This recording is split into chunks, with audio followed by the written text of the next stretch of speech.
Hello বন্ধুরা, আমি তোমাদের একটা গল্প শোনাতে চাই। গল্পটির নাম হলো রেহেলার উপজীব্য। বিকেলের প্রকৃতি ছিল বৃষ্টিময়।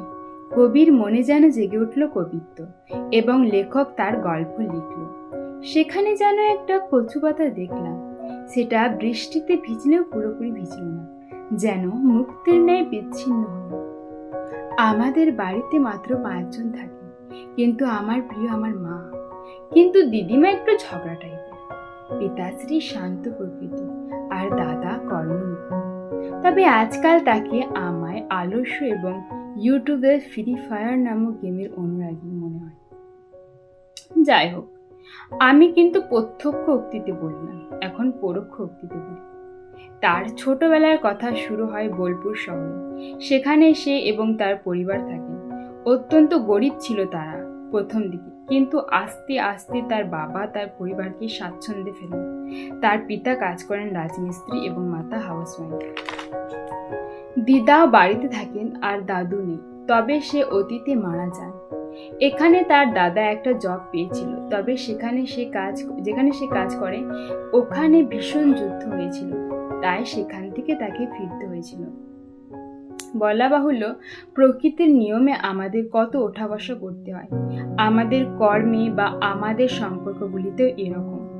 প্রকৃতির নিয়ে জন্ম নিয়েছিল এক মেয়ের কাহিনী, সে ছিল রেহেলা। সে গান গাইতো খুব ভালো এবং গাইতেও খুব পছন্দ করত। সে ছোটবেলায় যখন কাউকে বা টিভিতে গান শুনত, তখনই সে গান না গিয়ে আগে সেটা অন্তমনে রিমেম্বার করত, যাতে সে সেই ছন্দ বা সুর দিয়ে নিজে নতুন গান তৈরি করতে পারে।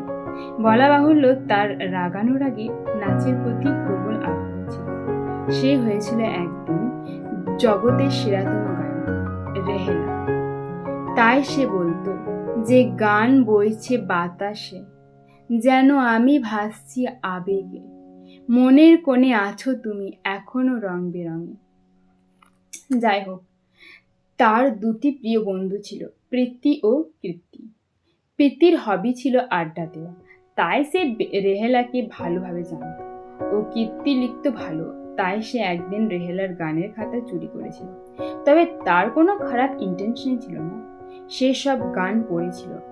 সেই একদিন রেহেলাকে তার প্রতিভার প্রতি অনুরাগে গভীরভাবে ভরিয়ে তুলেছিল।